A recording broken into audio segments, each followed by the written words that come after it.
humanap ng paraan para mabayaran yan. 500,000? Pwede na siyang umuwi ngayon. Pero ipa-check up niyo siya palagi.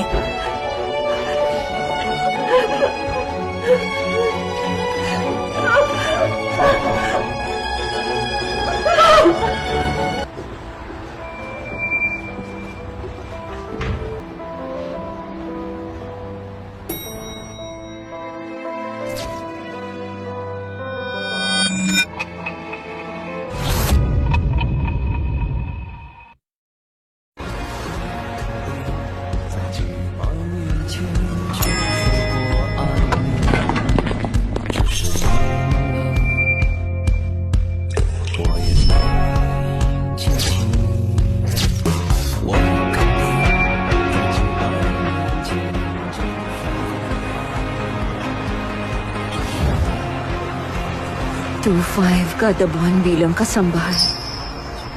Tagabenta ng alak. Hi, Miss Sumita. Bilang babae, dapat may kapalit. Kung gusto mo magkapera. 50,000 sa pagbebenta ng alak? Ang swerte mo kaya. Ang mga tipo mo ang gusto ng mga boss namin dito. Sumama ka sa akin. Hindi na pwedeng maghintay pa si Joyce. Ito na lang ang pinakamabilis na paraan. Halika na. Sige na, tara na!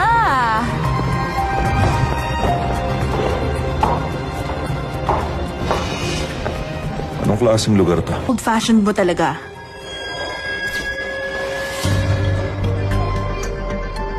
Siya yun. Tingnan mo, nangaakit na naman ng mga lalaki yung buntis na tinderang yun. Hindi ko nga alam kay Amy kung bakit kumuha pa siya ng tulad niya. May mga lalaki talaga ngayon na mas naaakit pa sa mga buntis. Ano ba yan? Hi, sir. Bago ka lang ba dito? Gusto mo bang samahan kitang uminom? Oo nga naman, sir. Baka gusto mo samahan ka pa naming dalawa. Ales. May gagawin lang ako.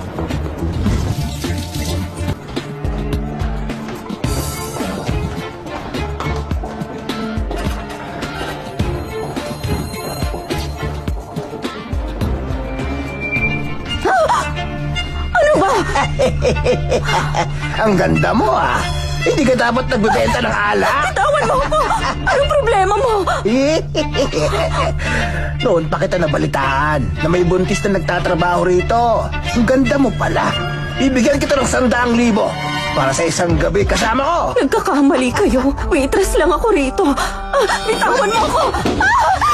Huwag mo!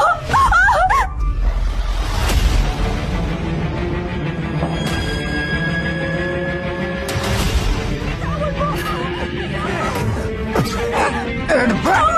Ka ng pakipot. Alam ko namang gusto mo rin to. Kaya akin ka ngayong gabi.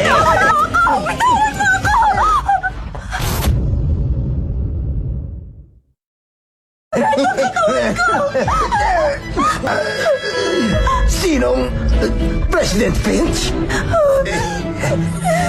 Ano nangyari? Ayos ka lang ba? Salamat po. Salamat po. Bakit siya pa? Alaman niyang anak niya itong pinagbubuntis ko. Pipilitin niya akong ipalaglag to.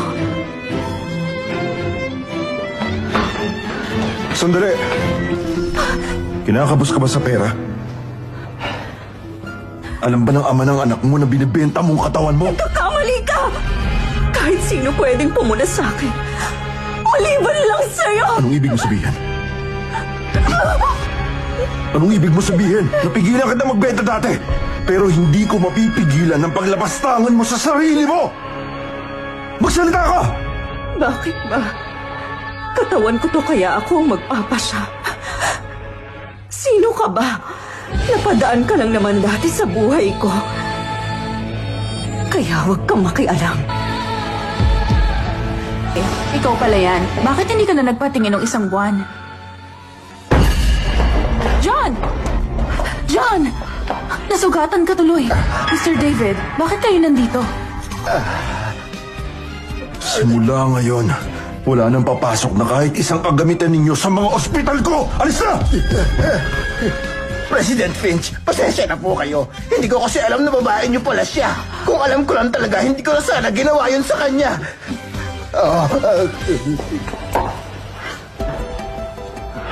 John, kilala mo yung babae kanina?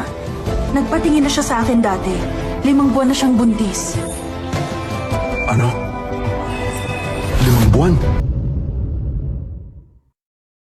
Yung babaeng nakabigtas ng bracelet mo? So ikaw ang... Eh ano ngayon? Ang makasariling tulad niya, kahit dinadala pa niya ang anak ko, ay walang karapatang maging ina. Lalo na maging asawa ko. John! I-background check mo si Jade Clark. I-report mo sa akin lahat sa loob ng 1 oras.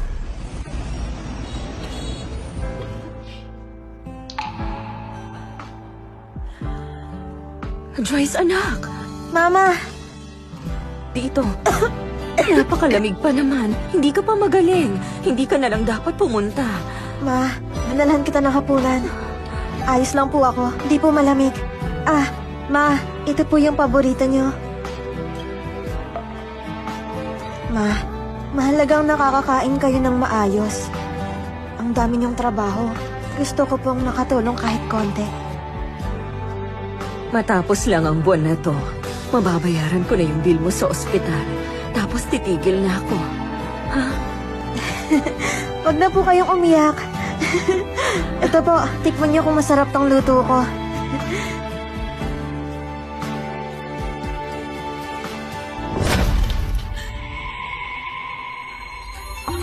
Hoy! Jade Clark! Ang tagal kitang hinanap! Ang sarap ng buhay mo dito, ha? Ha? Joel Wilbur, bakit nandito ka? Napakalandi mo talaga. Sabi sa atin, nagbebenta ka dito. Ayaw ko pa sanang maniwala eh. Nakikipagrelasyon ka pa sa iba? At nagawa mo pang magpabuntis? Hindi ka ba marunong haya? Joel, tigilan mo nga ako. 15 taon na tayong hiwalay, kaya wala ka ng pakialam sa ipinagbubuntis ko. Hoy! Ha? Makinig ka. Kahit 50 taon pa tayong hiwalay, sa akin ka pa rin. Akin ang 200,000! Baliw ka na ba? Wala akong perang maibibigay sa'yo. At bakit naman kita bibigyan? Kung ganon si Joyce ang kukunin ko. Bitayan mo si Joel! Bitiwan niya ako! Ano ka ba? Nung may sakit ang anak mo, pinabayaan mo lang siya.